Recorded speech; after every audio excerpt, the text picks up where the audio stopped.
Bismillahirrahmanirrahim. Assalamualaikum warahmatullahi wabarakatuh. Salam sejahtera bagi kita semua. Om Swastiastu, Namo Buddhaya. Salam kebajikan. Saya Edi Rahmayadi, Gubernur Sumatera Utara, menghimbau kepada seluruh saudara-saudaraku, masyarakat Sumatera Utara yang saya cintai, agar tidak mudik, baik keluar dari Sumatera Utara maupun masuk ke Sumatera Utara. Ini bertujuan untuk memutus mata rantai penyebaran COVID-19. Saya mohon kepada saudara-saudaraku, ini untuk kebaikan kita bersama. Di situasi seperti ini, kita bisa bersilaturahmi dengan keluarga menggunakan video call, sosial media, atau teknologi lainnya. Tidak harus berkunjung ke rumah keluarga. Jadilah pahlawan untuk melindungi diri, keluarga, juga Sumatera Utara yang kita cintai ini. Saat ini, Sumatera Utara sudah meningkatkan status dari siaga darurat bencana non-alam COVID-19 menjadi status tanggap darurat hingga tanggal 29 Mei 2020. Demi keselamatan kesehatan warga Sumatera Utara, kita harus kompak memutuskan rantai penyebaran COVID-19.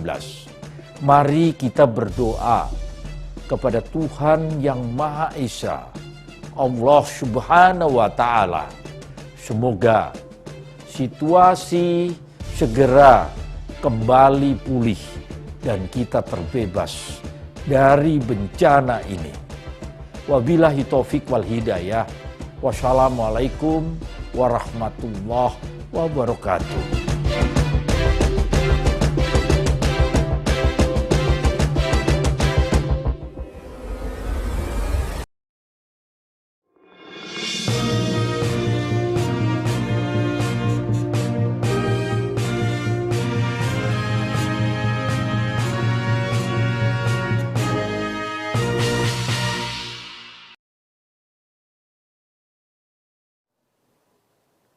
Baik, bismillahirrahmanirrahim. Assalamualaikum warahmatullahi wabarakatuh. Selamat sore, salam sejahtera bagi kita semua, masyarakat Sumatera Utara yang kami banggakan. Hari ini gugus tugas percepatan penanganan COVID-19 Provinsi Sumatera Utara akan menyampaikan update perkembangan COVID-19 di Provinsi Sumatera Utara. Saudara-saudara sekalian, kita tidak punya pilihan kecuali menang melawan virus corona ini. Bersatu, bersinergi, dan berkolaborasi adalah jawabannya. Berbagai langkah untuk mencegah penyebaran virus ini pun sudah dilakukan. Pemerintah Provinsi Sumatera Utara melalui gugus tugas percepatan penanganan COVID-19. Provinsi Sumatera Utara terus melakukan upaya-upaya penanganan guna mengatasi rantai penyebaran COVID-19. Salah satu upaya untuk mengatasi penularan dan memutuskan rantai penularan, segera ditemukan sumber penularannya untuk diobati dan diisolasi. Segera lindungi yang sehat dan rentan tertular dengan tetap tinggal di rumah. Pakai masker dan mencuci tangan dengan sabun, serta dengan air yang mengalir selama 20 detik. Langkah-langkah yang bisa untuk menemukan sumber penularan, ada beberapa cara. Yang pertama, dengan melakukan pantauan pada setiap orang yang memiliki riwayat bepergian pada daerah terjangkit, baik di dalam maupun di luar negeri. Meskipun tidak ada keluhan sakit apapun atau keluhan batuk dan demam yang ringan, semuanya memiliki potensi membawa virus ini. Oleh karena itu, hendaklah saudara-saudara melakukan isolasi diri selama 14 hari dengan tetap berada di rumah. Gunakan masker dan jaga jarak. Salah satu penyebab cepatnya penularan COVID-19 yang paling susah diantisipasi ialah orang tanpa gejala. Orang tanpa gejala merupakan orang yang sudah terinfeksi COVID-19, tapi tidak menunjukkan gejala-gejala sakit. OTG ini bagaikan menyebarkan maut dan pembunuh yang potensial, yang akan mengancam setiap orang yang berkontak dengannya, terutama kelompok rentan seperti orang lanjut usia dan orang penyakit penyerta atau bawaan. Kemudian yang kedua, dengan melakukan penelusuran kontak dari pasien COVID-19 yang sudah terkonfirmasi positif yang dirawat di rumah sakit, atau melaksanakan isolasi mandiri. Langkah keberhasilan upaya ini sangat tergantung pada peran serta masyarakat. Kerjasama masyarakat mulai dari perangkat desa, puskesmas, dan dinas kesehatan sudah barang tentu akan dibantu oleh aparat pemerintah setempat. Pemerintah telah mengeluarkan berbagai kebijakan yang terkait pada pemutusan rantai penyebaran COVID-19. Langkah-langkah pencegahan penyebaran COVID-19 dapat dilakukan dengan beberapa cara. Yang pertama, tetap tinggal di rumah.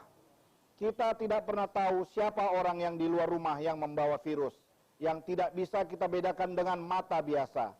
Oleh karena itu, tetaplah sebisa mungkin untuk tetap tinggal di rumah dan batasi waktu keluar rumah bila harus terpaksa keluar dari rumah. Juga hindari kerumunan orang. Jangan naik kendaraan umum yang penuh sesak. Jika akan membeli makanan, lebih baik dan belilah makanan dari rumah. Usahakan membeli dengan jasa pengantaran. Apabila telah selesai, lepaskan masker, cuci tangan dengan sabun dan air yang mengalir, serta ganti masker yang baru. Berikutnya, lindungilah kelompok yang rentan, saudara kita yang berusia lanjut, yang memiliki riwayat penyakit kronis seperti tekanan darah tinggi, kencing manis, asma, kanker, TBC, dan lain-lain. Karena kalau mereka terinfeksi COVID-19 akan berakibat fatal. Oleh karena itu, saudara-saudara sekalian, kami berharap untuk terus-menerus mengikuti informasi yang benar tentang COVID-19 ini. Ini semuanya menjaga agar kita tidak menjadi panik, tidak menjadi resah, karena informasi yang belum tentu dipastikan kebenarannya. Saudara-saudara sekalian, hingga pada hari ini Rabu tanggal 22 April tahun 2020, pukul 17.00 waktu Indonesia bagian Barat, gugus tugas percepatan penanganan COVID-19 pemerintah Provinsi Sumatera Utara mengkonfirmasi data orang yang terpapar COVID-19. Sebelum kami menyampaikan data-data tersebut, izinkan pesan-pesan yang akan lewat.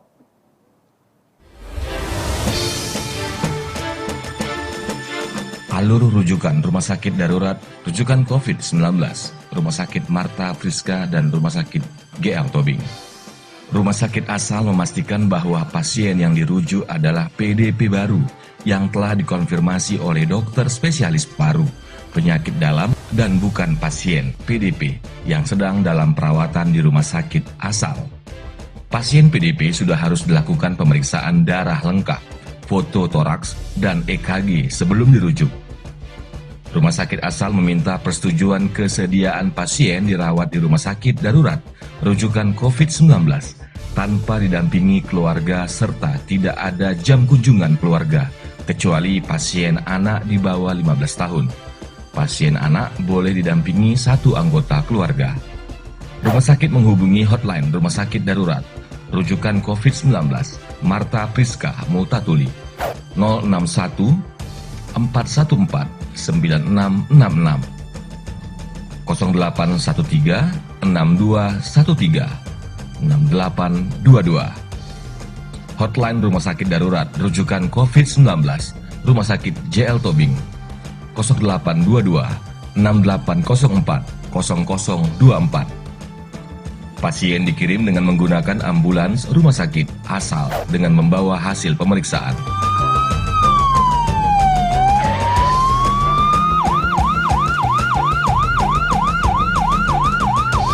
Puskesmas tidak dapat langsung mengirimkan pasien PDP ke rumah sakit rujukan tanpa melalui rumah sakit umum daerah setempat.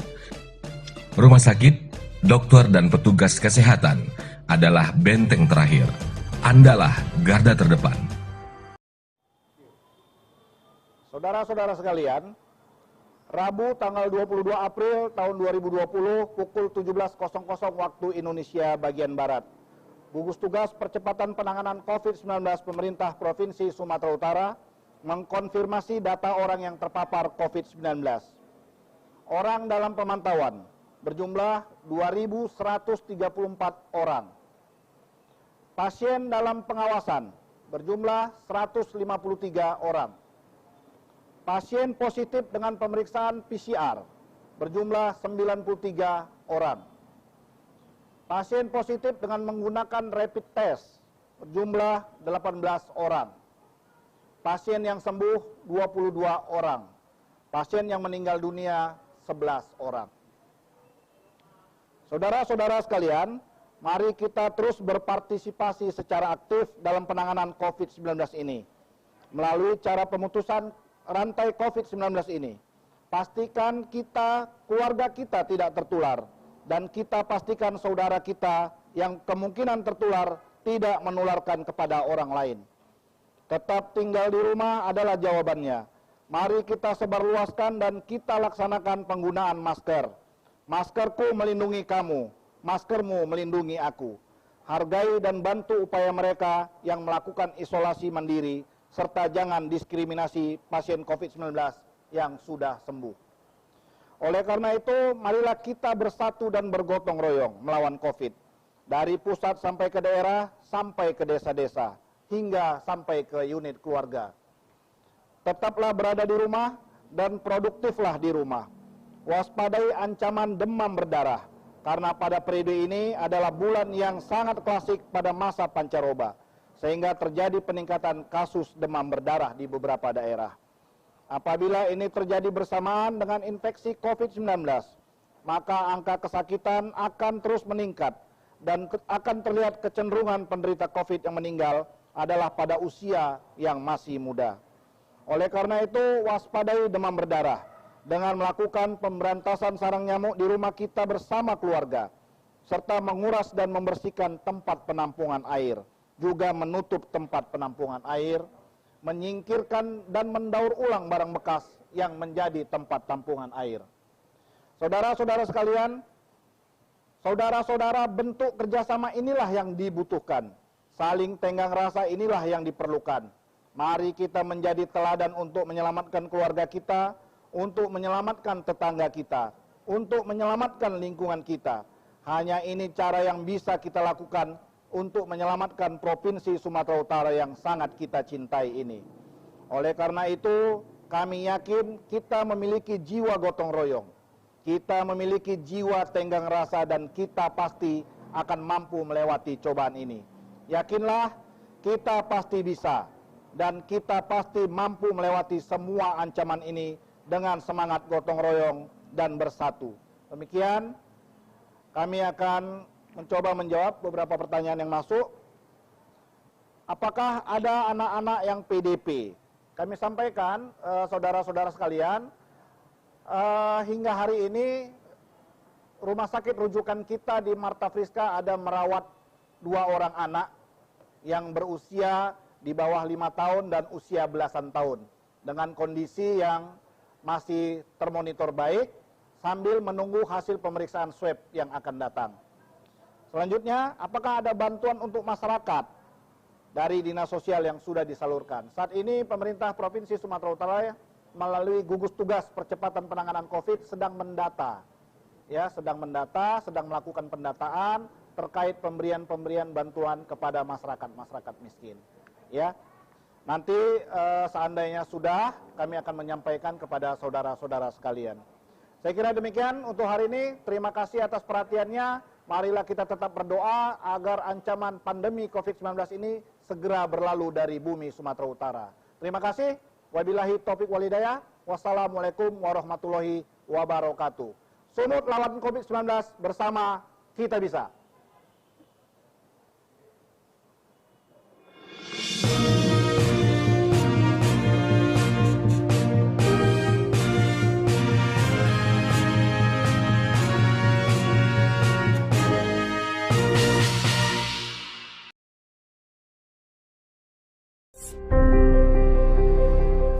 Hai, bagaimana kabar kalian? Semoga selalu dalam keadaan prima dan jauh dari ancaman virus, serta penyakit apapun ya. Mengingat saat ini sedang marak tentang mewabahnya virus novel corona. Virus novel corona menyebabkan wabah pneumonia di kota Wuhan, Tiongkok pada Desember 2019 dan menyebar ke negara lainnya hingga kini.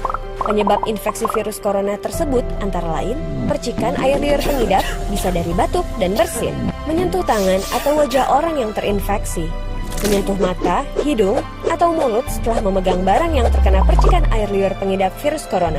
Gejala yang timbul bila terjangkit virus novel corona bisa beragam, bergantung pada jenis corona yang menyerang dan seberapa serius infeksi yang terjadi. Berikut beberapa gejala virus corona yang terbilang ringan: hidung beringus, sakit kepala, batuk, sakit tenggorokan, demam, merasa tidak enak badan. Hal yang perlu ditegaskan, beberapa virus corona dapat menyebabkan gejala yang lebih parah. Infeksinya dapat berubah menjadi bronkitis dan pneumonia, yang menyebabkan gejala seperti demam yang mungkin cukup tinggi bila pasien mengidap pneumonia, batuk dengan lendir, nyeri dada atau sesak saat bernapas. Infeksi bisa semakin parah bila menyerang kelompok individu tertentu. Contohnya, orang dengan penyakit jantung atau paru-paru, orang dengan sistem kekebalan yang lemah. Hingga saat ini, belum ada vaksin yang dapat mencegah virus corona.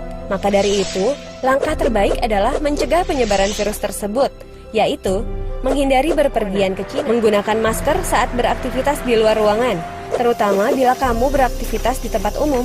Rutin mencuci tangan dengan air dan sabun atau hand sanitizer yang mengandung alkohol. Tutup mulut dan hidung saat kamu batuk atau bersin. Jangan menyentuh mata, mulut, dan hidung sebelum mencuci tangan. Hindari berdekatan dengan orang yang sedang sakit. Jaga kebersihan benda yang sering disentuh dan kebersihan lingkungan. Semoga kita terhindar dari virus ini dan segala penyakit lainnya ya. Kita tahu semua, saat ini virus COVID-19 telah memasuki fase yang tidak baik dan sangat mengkhawatirkan. Saya meminta seluruh masyarakat agar mengisolasi diri di rumahnya masing-masing hingga keadaan yang lebih baik. Saya paham efek terbesar dari penyebaran virus ini adalah ekonomi. Tapi saya harap saudara-saudaraku memahami jiwa kita dan jiwa orang banyak lebih berharga dari apapun.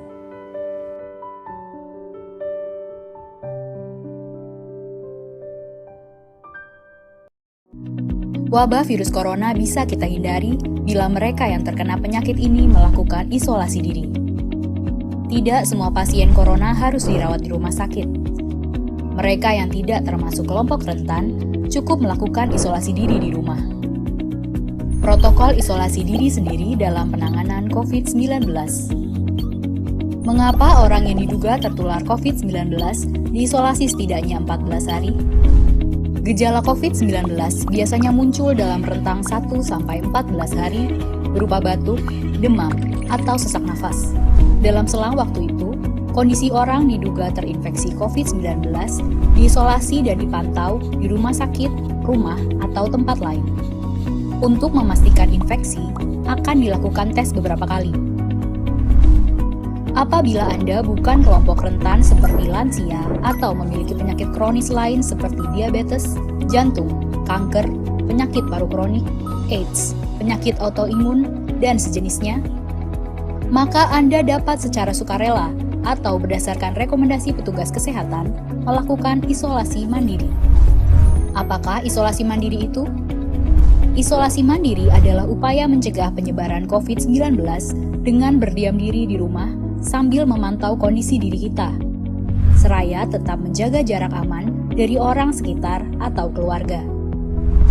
Siapa yang perlu melakukan isolasi mandiri?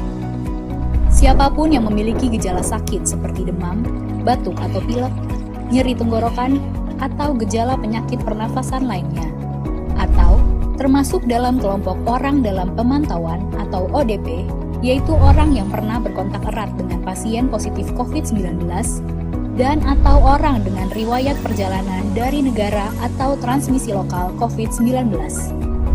Berapa lama waktu isolasi diri? Setidaknya selama 14 hari sampai hasil pemeriksaan sampel di laboratorium diketahui. Apa yang perlu dilakukan saat isolasi mandiri? Tinggal di rumah dan jangan keluar, kecuali untuk mencari pertolongan medis.